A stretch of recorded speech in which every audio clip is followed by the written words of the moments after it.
80% of the climate refugees and migrants are women. And women have 3 times more chances to die in a climate disaster. I will put women to power, just like that. I will demand governments to have at least 50% of women in the climate delegation, because it's certified by so many studies that when women are in power, when women are in decision-making spaces, their decisions are more climate efficient. They are more respectful with youth, with everyone. It's more justice just when women have a voice.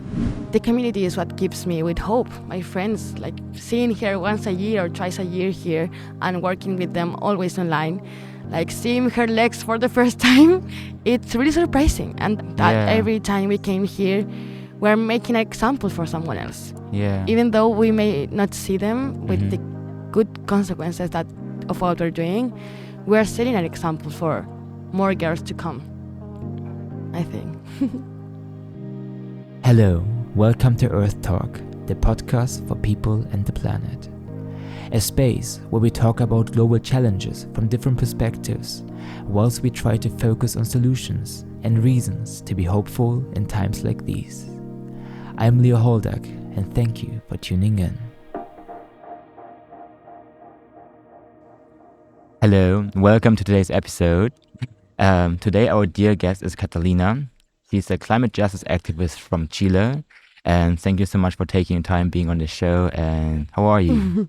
Hola, thank you so much for having me. I'm doing okay. A little bit tired, but top. I see. Yeah. So for the people maybe who don't know you, do you mind to introduce yourself a little bit?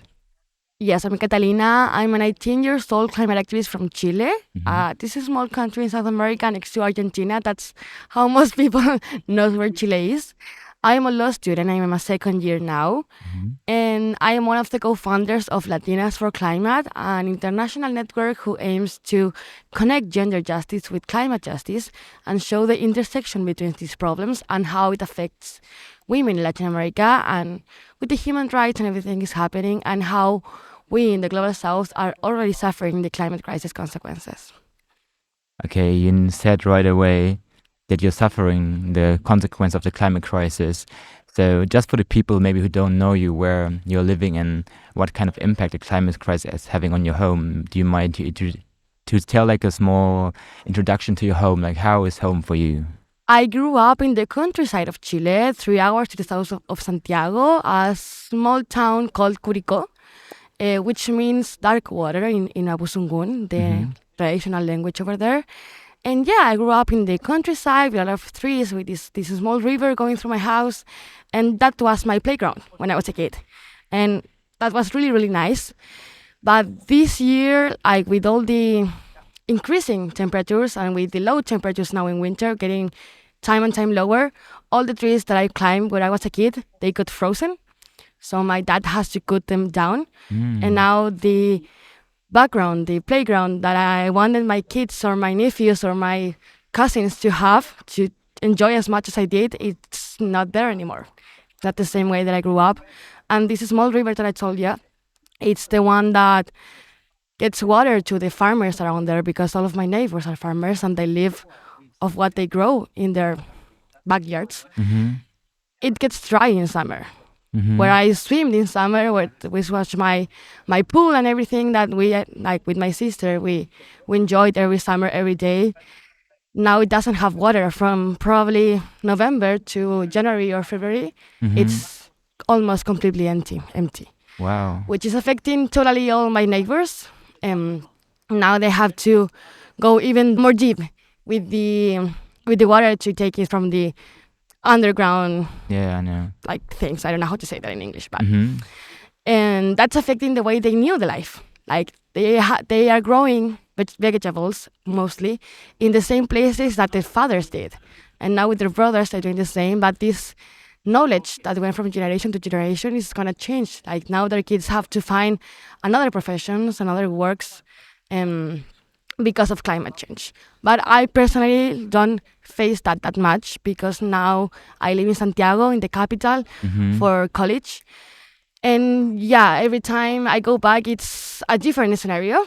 A different, I don't know, the grass, it's a different color because the drought, my dad don't wanna now make the grass greener because he prefers to my neighbors to have the water. Yes, of And course. yeah, he is also a farmer, but a big scale one. Mhm. He grew up a lot of apples and strawberries and things. Yeah. And he always tells me like, we don't have water.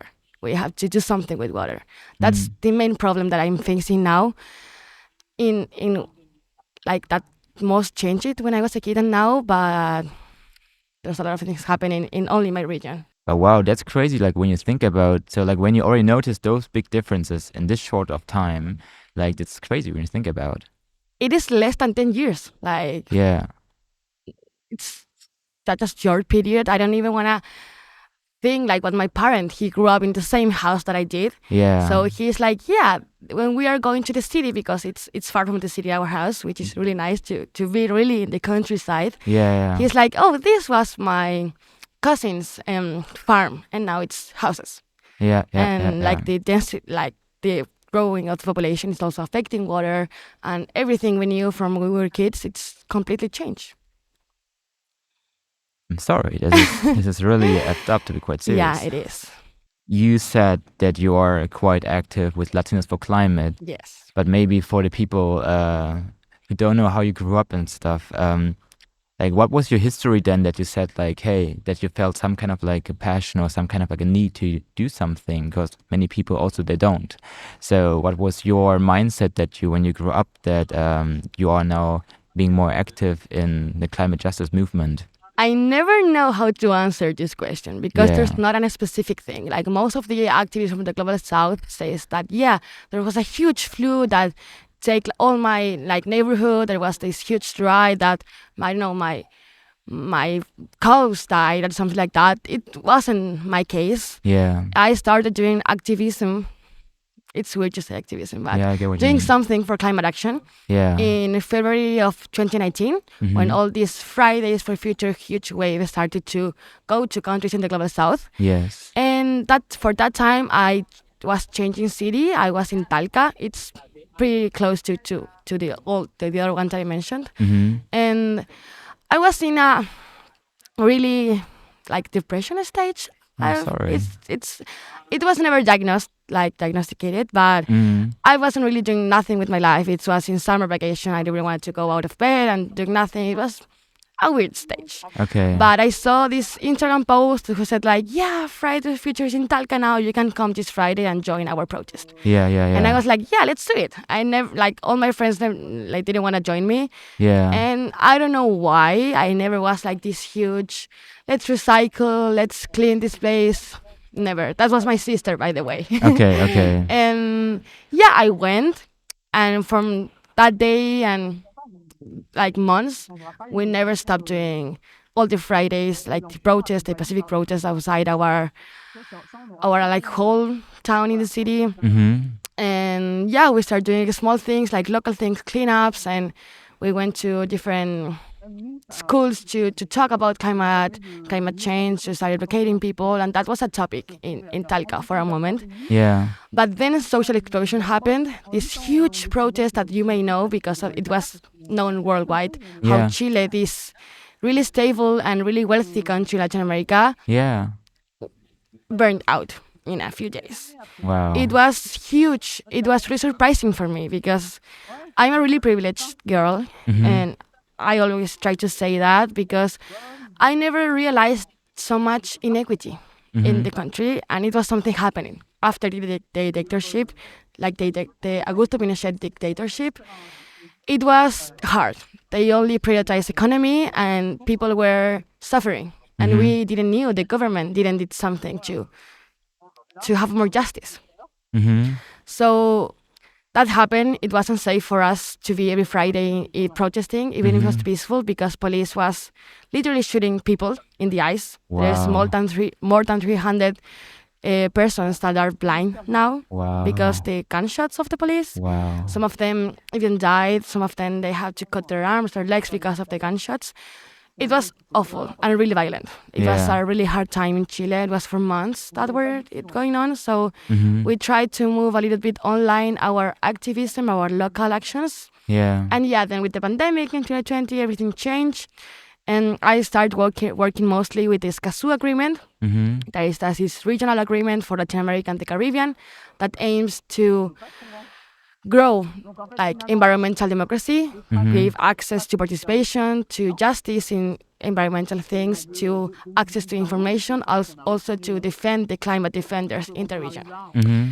So we started working with that, and then we joined like Latin American communities who were all working in their own countries for the same thing. So we said, let's do something together. We did this regionally action, which was really amazing. Yeah. And then I met the other girls, and we were talking like really friendly way, and we realized that there was not a movement in the region that connected the intersection between human rights, climate change, and gender, Yeah. because we know women are the most affected one every place because of the climate crisis. So we said, yeah, let's do it. And it was in August 2020, and now it's been more than 2 years. Yeah. This is our second COP, our second conference of the parties that we attend.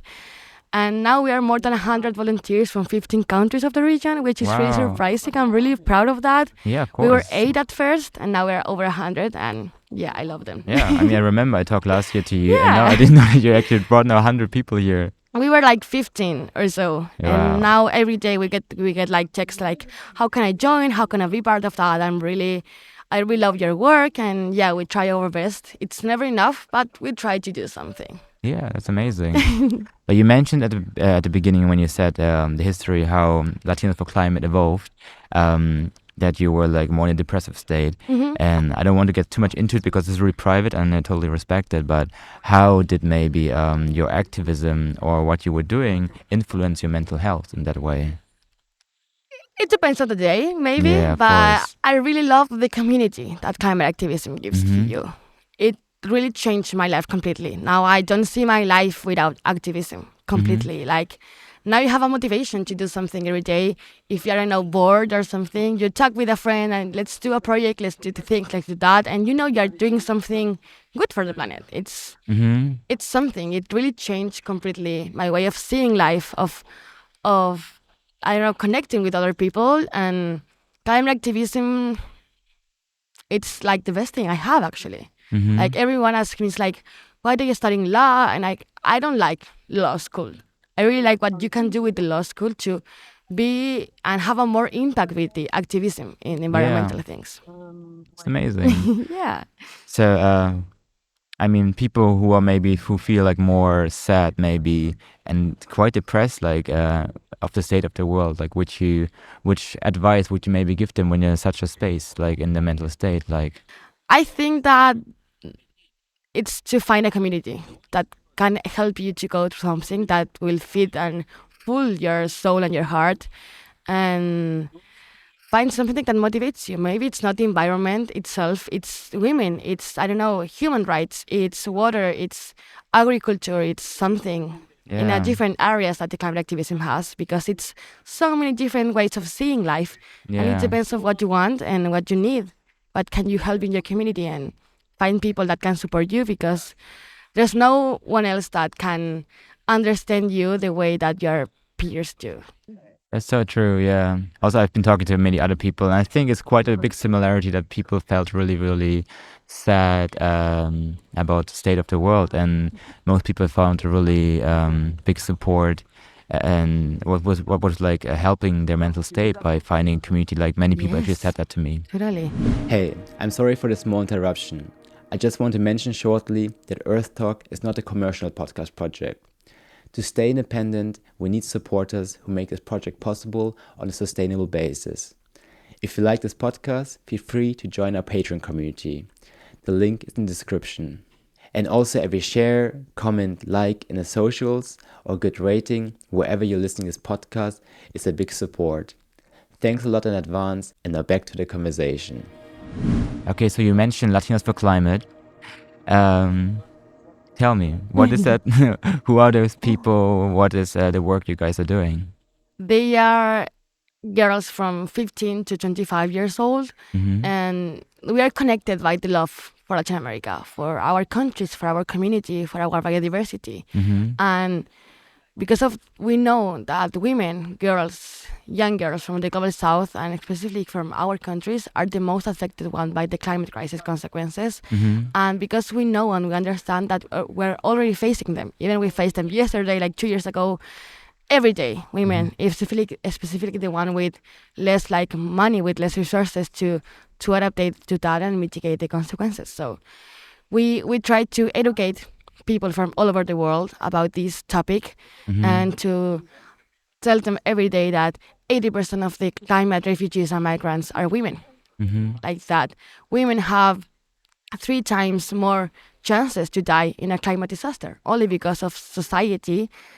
They don't what they teach us, what they talk to us, what they say to us is to be in the house, to grow up family, to only be care of the house. So also to know that the educating girls and young girls is the one of the top climate solutions, because we mostly for our work here in our communities, it's what help us to really create the solutions that it's needed, that are more effective, that are more fast, and even more cheap sometimes. So that's what connect us, this young energy, I think, this love for connecting, and also the great community that we have, because it's a really a strong community, I will say. It's a really safe space, and we, all of us, want to change what we're living and what our moms had to live, what we're sisters and maybe what our daughters, if some of them had to have kids, will have to face if we stay in our countries. I see. Okay, but what do you think when you're now with your Latinas for Climate delegation here at COP27 in Egypt? Like, how do you feel people are treating you? Like, do you feel that people are somehow recognizing you, or how is it to be a young woman from Latin America in such a space? This is our second year coming to this kind of conference. Last year we were only 6.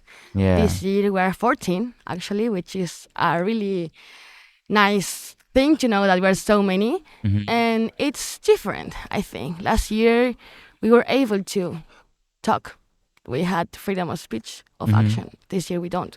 Yeah. And we can do things to be young and to do activism. We only have to go networking like behind the scenarios, behind the cameras, not saying so many things loud because it's not safe for us.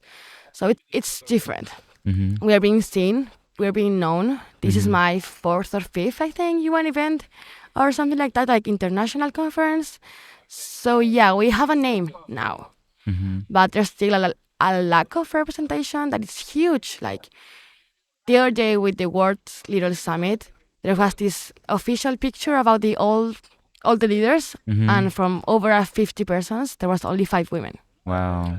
And yeah, it's been like 27 conferences, and we thought that things were changing, but we realized that they're not. We are still underrepresented. There's no one really caring about that you have parity. There's still a 50% of the world being unheard, unseen. And let's not even talk about how indigenous communities are not being seen, because I'm not from indigenous communities, so you'll have to ask someone else about that. But Yeah, of course. it's even worse. Like it's mind-blowing how we really are doing so many things over the year, but when we see the most important moments, like for decision making, there's still half of the world experiences being unheard. Yeah. Once again. I see. So, imagine you would be now in a lot of power at this space. What would you like change, and what are your solutions, your visions, how things should be different in such a time right now? I will put women to power, just like that. I will demand governments to have at least 50% of women in the climate delegation, because Yes. it's certified by so many studies that when women are in power, Yes. when women are in decision-making spaces, Yes. their decisions are more climate efficient. They Yeah. are more respectful with youth, with everyone. It's more justice just when women have a voice and Yeah. a decision, because it's not only a voice, but the space to always vote too. So I will just do that. I think only with more women being heard, Yes. that's something. And it's not that hard, actually. True. Because we have the abilities, we have the knowledge, but society is always putting us aside. I see. So maybe one last question then. I think the work you're doing is really, really it's hard on the mind, because you're running against so many walls, I feel. And when you're like at a place like that and you notice like so overrepresented by men, also so overrepresented by white men, old men, and how do you find the power to keep on going and that you still feel motivated to wake up every day and still kind of like fight the fight, because things are really tough, and people are losing sometimes hope? I think the community, we can do this by ourselves. And knowing that if it's not us, like there's not going to be nobody else. So we are not like saving the world. Yeah. Even though people think we are. I think maybe like we underestimate what we're doing, but the community is what keeps me with hope. My friends, like seeing her once a year or twice a year here and working with them always online, like seeing her legs for the first time, Yeah. it's really surprising. And that's what keeps me with hope, knowing that there's changes happening, that we can do something, that every time we came here, we're making an example for someone else. Yeah. Even though we may not see them, with no see like the good consequences that of what we're doing, we're setting an example for more girls to come, Yeah. I think. Sorry, I just remember like one last question. So, how can other people now listening to this podcast maybe support your cause and support your work maybe, but also like support those ideas you have in your mind the best? You can follow us on social media, Latinas for Climate, just like that. Yes. We have all of our information in Spanish, Portuguese, and English because we want to break the barriers that we face constantly with language barriers. Yeah. You can support us by donating. Yeah. We have a GoFundMe and different ways of donating because that's hard. Yeah. That's the hardest part to travel 55 hours to come here, and Yes. it's not for free. And like that, supporting, talking about it, learning, and really putting these kind of topics in the table, giving the space as you do for girls like me from so far away, talking, giving a space for indigenous communities, giving a space for the ones in the front lines. It's what we need, I think, and not only for youth washing, but for real hearing their voices and being involved in the process. I see. So, Catalina, thank you so much for taking your time and saying all the things you said. It's really inspiring to me, and I wish you a beautiful time here, and I'm pretty sure I'm gonna hear much more of you like in the coming future, and I really hope that your aims will get a reality. So thank you so much for taking your time. Gracias. Thank you for having me, and it's so nice to see you again this year.